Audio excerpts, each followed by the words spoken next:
tuned into Mid Morning Talk with me, your host Mariam Mia, and on the line I have Kristal Duncan-Williams, and she's from Project Lead at Youth Capital. Good morning, Kristal, and welcome to Salam Media. Good morning. And thank you for joining us. So, please tell us that your project Youth Capital has launched the hashtag Be the Driving Force campaign. Please, can you tell us a little bit more about this campaign that has been launched? Well, it's launched already on the 14th of May, and you're running it until the 9th of July. Tell us more about this campaign.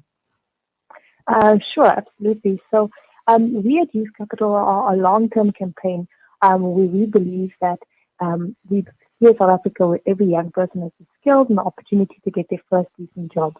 And how we do this is we bring together the lived experience of youth in South Africa with research and evidence and data, and we work with stakeholders engaging in this space to come up with solutions that we propose at a policy level. So really bringing together young people, policy and research around an action plan to shift gears for youth unemployment.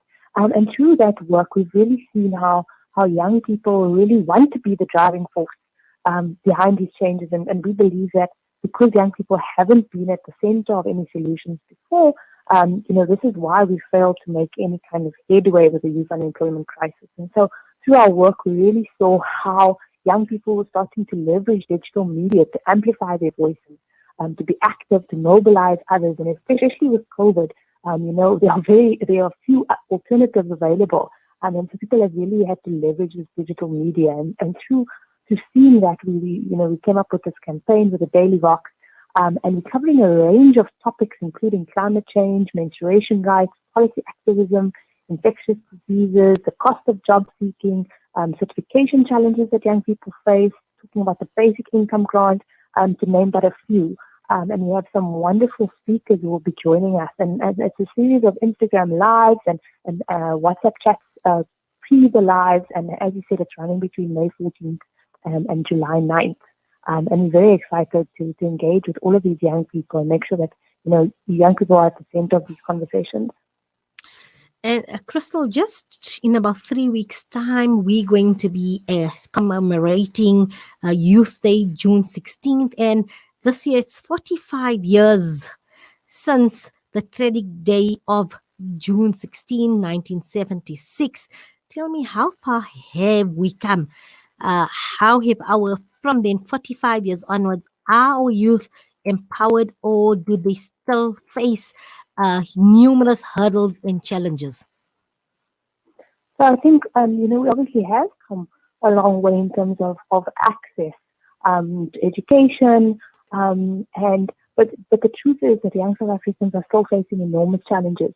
If you look at the COVID-19 pandemic, young South Africans, and particularly young Black female South Africans, were the hardest hit. At a systems level, young people still face blockages.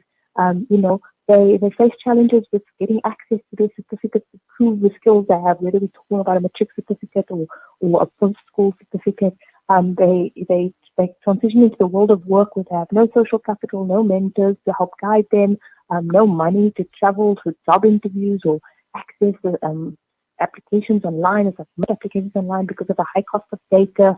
And even if they manage to, apply for jobs, they then hit off with hurdles. They need work experience and various other challenges. And so we know that young South Africans, as you reflect on Youth Day, I can often for you feel like quite an empty gesture because there's lots of hype and fanfare around Youth Day. But how does that translate into any meaningful change for young people? And so we think the series of conversations, hashtag Be the Driving Force, will really help enlighten the rest of South Africa, what young people are doing, how they are leading in the spaces that they're in, and the solutions that they themselves have come up with. We really believe that young people, have the solutions, but they often aren't given the platform to express that or the mechanisms to really make their ideas a reality. Absolutely. And apart from this hashtag Be the Driving Force, what other areas of campaigning and activism is Youth Capital involving? So just to reflect on this year, we have, an action plan for change, as I mentioned, and you can find that on our website, youthcapital.co.za. There are 10 points there, and we try to focus in on, a few points each year. So we are actually, as we speak, there's a Facebook Live happening where we're looking at, making all experience matter, and we're engaging with some people from YES and somebody from IT Varsity, which is an online learning university type platform. And what we're really trying to do is to, shine a light on how can we, give young people experience, because that's what employers are looking for, and how do we value the experience that young people have, even, when those experiences are informal. Looking a bit further into the future, with the end of June and July, we'll be talking about how to make public opportunities count. We're looking at the Basic Employment Education Initiative, that just came to an end at the end of April with all of the teachers' assistants placed in schools. We'll be putting out, the results of the survey we did there and putting together some proposed solutions which we think the government should take up as they continue to roll out this initiative, and how we think this initiative can be improved both for youth themselves and for the communities in which they work. So we're always running various campaigns, and to follow those, to get involved, to support, just follow us on any social media platform at Youth Capital SA. And once you've engaged with the youth, you will, because that's for me. I've interviewed many youth. Let's say your 16 to 25-year-old group, and most of them say decisions are made for what we as adults, so the 25 upwards, think youth require, and very little input actually comes from the youth themselves in terms of their lived experiences. What are their challenges? What are their constraints? And actually, what are their aspirations? So I'm so pleased that you're going to be having direct conversations with the youth, engaging with the youth. Once you've collected all this data in terms of the challenges and the aspirations. It's not all negative, even the aspirations and how we can best support the youth in the aspirations to become not only job seekers, but I'm thinking of entrepreneurships, jobs creators for the future in our country. What are you going to do with this data? Are you going to be engaging with government, with NGOs in the private sector, with maybe a business forums as well, taking this and see how they then can support these visions? Absolutely. You make the point. This is if you think about, I come from a public health background, and I always think of youth, in the HIV kind of advocacy work. It was nothing for us without us, and I think that phrase just always sums it up so perfectly for me. These top-down approaches that are made by 40, 50, and 60-year-olds are not going to address the real needs of young people. So, absolutely, we can't just, and young people also, they're very switched on. So if we just have a chat on Facebook for the sake of having a chat on Facebook, young people will see through that. They want action, and they're going to hold us accountable for that action. So what we have done, examples of what we've done in the past is where there were open comments for policies, like the National Youth Policy, which obviously directly affects young people. We had WhatsApp conversations, and we shared what we then wrote as the comments with the group, and whoever wanted to sign on could sign on, and we included direct comments from the young people in those policy submissions. Our plans going forward are, to create learning briefs that can be shared with the relevant government departments, with the NYDA, with the portfolio committees who are responsible for the different areas, because youth unemployment is multi-sectoral and multi-sectional across different government departments. We do engage with a range of government players.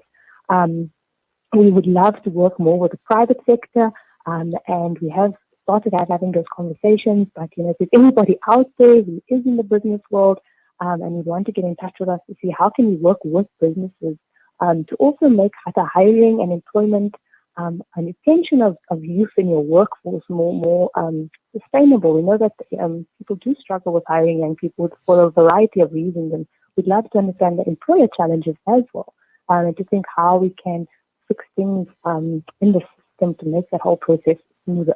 So these are just some of the ways that we want to take the conversation forward and make it more than just a talk shop. And finally, how do the youth then engage with your organization and connect with you? So yeah, just find us on our social media pages, Youth Capital SA, Twitter, Instagram, and Facebook. If you go to our website, youthcapital.co.za, there's a little WhatsApp button there. You can WhatsApp us. And you will see that we run WhatsApp chats. We find that WhatsApp conversations are the easiest way to talk with young people. It's where young people are, the data that they're most likely to buy, WhatsApp bundles. So, even if you can't join us on Facebook Live and Instagram Live because of the data constraints, WhatsApp is a platform where you can engage with us as well. And if you follow us on our social media pages, and if you contact us via WhatsApp, you'll be on a broadcast list and you'll be kept up to date with campaigns you can get involved with, things you can support, and any other ways in which we'd like to involve young people in the work that we're doing.